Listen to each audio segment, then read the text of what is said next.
बिस्मिल्लाहिर्रहमानिर्रहीम, अस्सलाम वालेकुम नाजरीन। मैं हूं बाबर हयात और आप देख रहे हैं 24/7 उर्दू न्यूज पर होम एक्सपेंस के ताउन से बाबर हयात शो। नाजरीन, रमीज राजा ने पाकिस्तान के वर्ल्ड कप को बाइकआउट करने की धमकी क्या दी। भारत में एक तूफान बर्पा हो गया है और अब भारत का इस हवाले से रद्द अमल सामने आया है।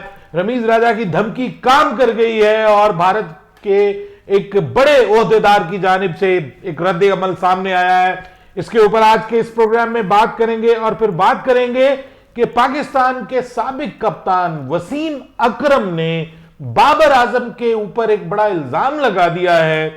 क्या कहा है उन्होंने बाबर आजम के हवाले से, बाबर आजम की प्रेस्टीज के हवाले से एक बड़ी बात उन्होंने की है, उसके हवाले से भी आज के इस प्रोग्राम में हम बात करने जा रहे हैं। और फिर बात करेंगे बेन स्टोक्स के हवाले से, पाकिस्तान के टूर को लेकर के बेन स्टोक्स की जानिब से भी एक बड़ा बयान सामने आया है।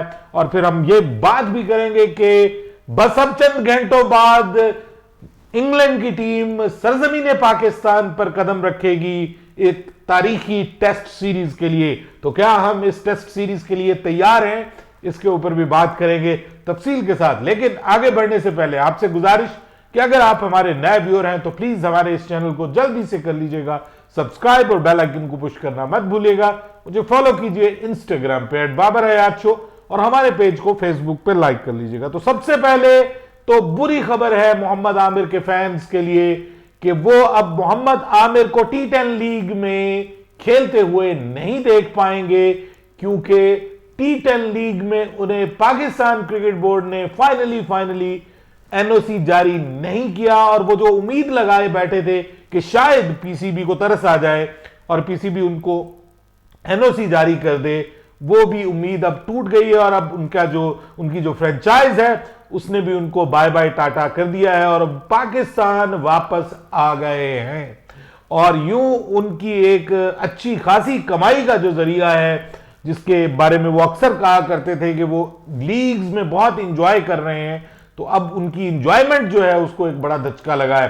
बात यह है कि बंदा जो है ना, वो वैसे मैं मोहम्मद आमिर के इस हवाले से तो हक में हूं कि एक प्लेयर को जो है वो खेलने का जरूर मौका मिलना चाहिए। मानता हूं कि उसने बहुत क्रिटिसिज्म किया और सीवियर किस्म का क्रिटिसिज्म किया। मैं आप लोगों ने, बहुत से लोगों ने लिखा बीच में कमेंट्स में मेरी पिछली वीडियो में कि मोहम्मद आमिर जो है वो हद से आगे गुजरे। और मैंने जब मैंने शुरू में आमिर के हक में बात की, लेकिन बाद में मैंने ये भी कहा कि आमिर को भी अपने अंदाजे गुफ्तगू के ऊपर गौर करना चाहिए कि जिस तरह की वो गुफ्तगू करते हैं और जिस तरह की जो है वो माइंडलेस किस्म की बाजुकात उनकी डिस्कशन होती है और समझ नहीं आती कि वो किस हालत में है और किस सोच में बात कर रहे हैं, तो ये उनको नहीं करना चाहिए। क्रिटिसिज्म करें, जात की हद तक ना जाएं, किसी को उसकी जात की हद तक क्रिटिसाइज ना करें। ठीक है, आप खेल पे क्रिटिसाइज करें, आप किसी के डिसीजन पे क्रिटिसाइज करें, और इस तरह से नाम बिगाड़ने और मतलब इन्होंने जो चेयरमैन है पाकिस्तान क्रिकेट की जो सिलेक्शन कमेटी है मोहम्मद वसीम,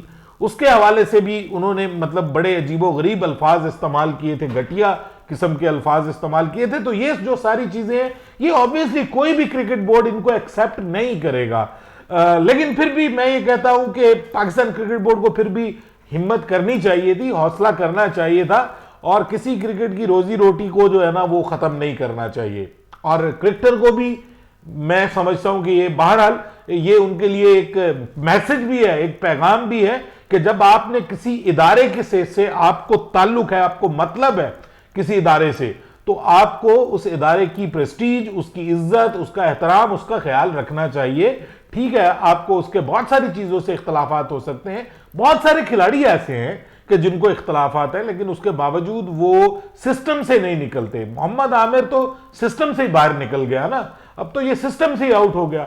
और अब सुनने में आ रहा है कि शायद इंग्लैंड की जो है वो ले लेंगे ये जो इंग्लैंड की सिटीजनशिप है, और फिर शायद इनको पीसीबी से काम ही ना पड़े, फिर ये इंग्लैंड से इजाजत ले लिया करें। क्योंकि ये जब भी इनसे कोई बात करते थे ना, हम जैसे लोग, कुछ फैंस इनके, कि आमिर भाई आप रिटायरमेंट वापस ले लें, तो ये कहते थे मैं पागल हूं, मैं रिटायरमेंट वापस लूं, मैं बस इस वक्त अपनी फैमिली के साथ और जो लीग्स में खेल रहा हूं मैं उसमें इंजॉय कर रहा हूं। तो ये अब इंजॉय करें आप, अब जो आप इंजॉय करेंगे ना लीग्स, जो पीसीबी से आपको एनओसी मिलता था, पीसीबी आपको एनओसी देने बंद कर दे तो फिर मैं देखूंगा कि आप कौन सी लीग्स एंजॉय करते हैं। सो अपने आप को थोड़ा टोन डाउन करें और अपनी उसमें रहें, हद में रहें। हद में रह के आप क्रिटिसाइज करें, सारे लोग करते हैं यार, सब करते हैं, हम भी क्रिटिसाइज करते हैं, लेकिन इसका मतलब ये नहीं है कि आप जो है वो सारी हदें क्रॉस कर दें। बहरहाल हम तो बाज़-औक़ात हदें क्रॉस भी कर देते हैं, हमने कौन सा पीसीबी से कुछ लेना देना है, हम तो हदें क्रॉस कर देते। लेकिन इनका तो भाई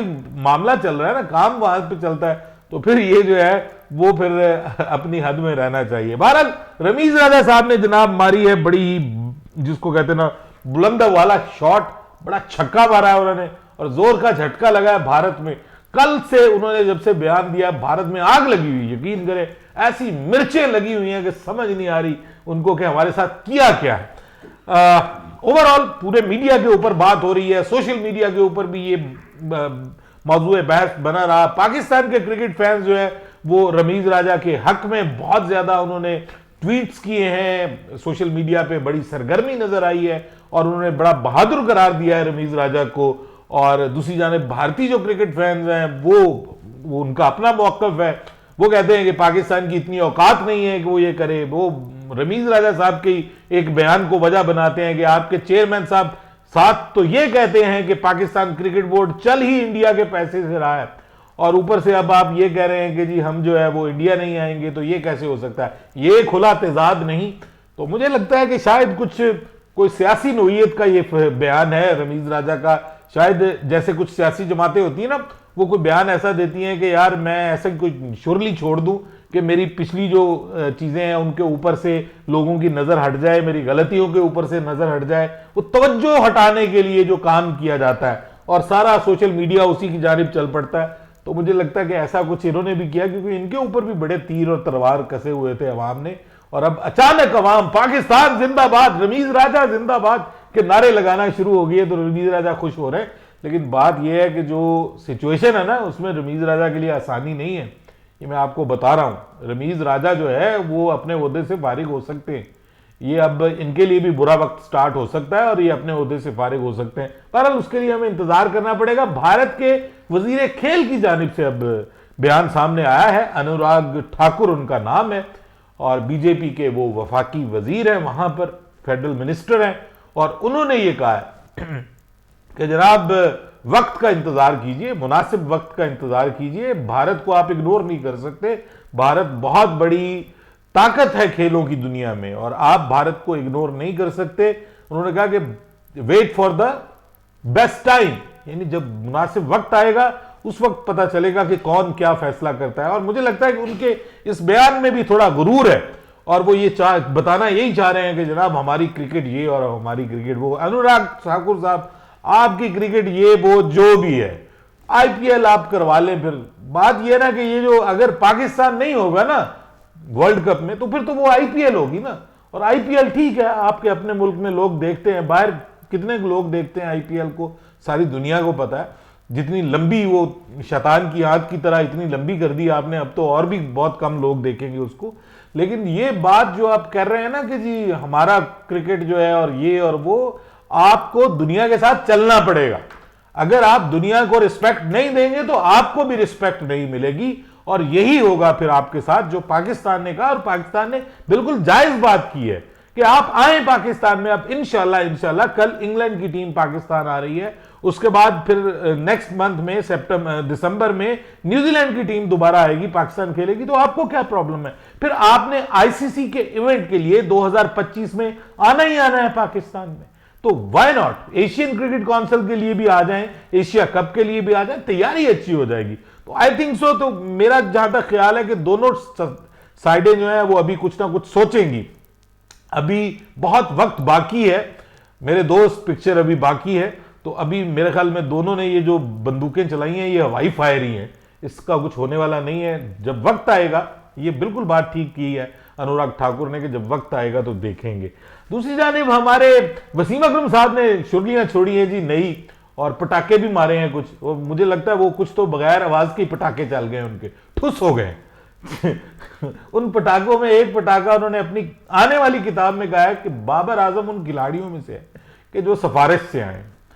देखिए, उन्होंने दो तीन खिलाड़ियों को और का भी नाम लिया उन्होंने, जो है वो इमामुल हक का भी नाम लिया और भी एक दो खिलाड़ियों का नाम लिया। उनके बारे में हम आप कह सकते हैं कि इमामुल हक एक रेफरेंस के तौर पे आए, वो निगाह में थे, लेकिन उसके बावजूद यार Imamul Haq is not a bad player. वो अपनी जगह पे आप देखिए ना, दुनिया में इस वक्त भी वो रैंकिंग पे दूसरे नंबर पे है ओडीआई में, और फिर टेस्ट में भी उसका रिकॉर्ड बहुत अच्छा है, ओडीआई में भी उसका रिकॉर्ड बहुत अच्छा है। टी20 में वो नहीं चल सका, लेकिन उसने अपने आप को प्रूव किया है। लेकिन बाबर आजम के बारे में ये बयान देना, बाबर आजम तो जब से अंडर 19 में आया तब से इसने अपने जो है वो लोगों को अपने ऊपर नजर, जिसको कहते हैं ना, मरकूज करवा दी।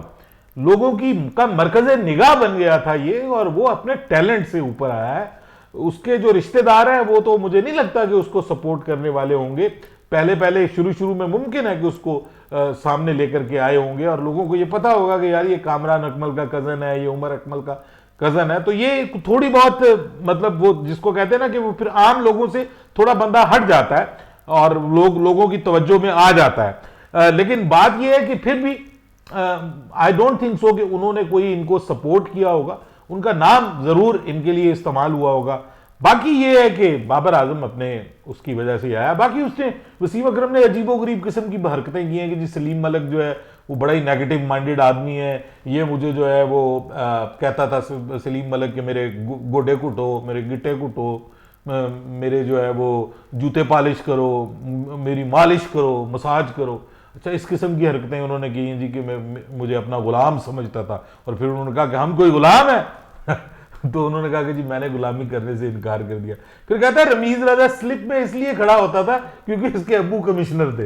यार ये तो बहुत ही बड़ी चवल मारी है, ये तो बहुत ही बड़ी चवल मारी है वसीम अकरम ने, और ये अजीब सी हरकतें की है उसने कि उसकी शायद किताब बिक जाए। को बड़ा धमाका करता वसीम अकरम हमें यह बताता कि 1999 में पाकिस्तान बांग्लादेश से क्यों हारा था, तो फिर मजा आता ना, फिर किताब बिकती। फिर बताता कि 1996 के वर्ल्ड कप में ये जो है ये इसका मोढे वाला जो मामला हुआ था, लोग कहते थे कि इंजेक्शन लगा के इसको खेलना चाहिए था, ये क्यों नहीं खेला था। ठीक है ना जी, ये इस तरह की जो बातें, ये बताता कि इसके भाई जो है वो लाहौर में बुक लगा के बैठे हुए हैं। ठीक है, उन पे इल्जामात लगते हैं, ये इल्जाम है मुबैना तौर पर कि इनके एक भाई जो है वो लाहौर में बुक खोल के बैठे होते थे जुए की। तो ये बात फिर कहते हैं जी मेरे ऊपर इल्जामात लगाते हैं पाकिस्तान के लोग, जो लाहौर के लोग हैं ना, जो लाहौर के क्रिकेट खेलने वाले हैं, पूछे उनसे, मैं गलत कह रहा हूं। इनके भाई के ऊपर इल्जामात लगते थे कि भाई ये वो बुक चलाता है वहां पे। तो ऐसी बातें की जाती थी। मैं ये नहीं कहता कि ये हकीकत है, लेकिन ये जुबान ज़द आम थी ये सारी की सारी चीजें। तो इन चीजों के ऊपर अगर आप थोड़ी सी रहनुमाई हमारी फरमाते वसीम भाई तो ज्यादा बेहतर होता। इंग्लैंड की टीम पाकिस्तान आ रही है जी, चंद घंटों के फासले पे रह गया है, और आज बेन स्टोक्स ने कहा है कि I am very excited to tour Pakistan, और इसके अलावा उन्होंने ये भी कहा कि पाकिस्तान और इंडिया की जो आवाम है वो क्रिकेट को बहुत पसंद करती है, और वहां पर जाकर खेलना हमेशा लुत्फ देता है, इंजॉय करते हैं हम खेल के। तो पाकिस्तान में ये उनका पहला दौरा है, और वो कहते हैं I am very excited to visit Pakistan for this test series, और हम भी बहुत एक्साइटेड हैं बेन स्टोक्स साहब आपकी मेजबानी करने के लिए। सो यूके टू पीके आपकी आमद का इंतजार कर रहे हैं। चंद घंटों बाद 27 तारीख को सुबह के वक्त आप पाकिस्तान पहुंच जाएंगे रावलपिंडी, और फिर हमारा आपका टाकरा होगा 1 दिसंबर को। बाबर हयात को इजाजत दीजिएगा, अल्लाह हाफिज।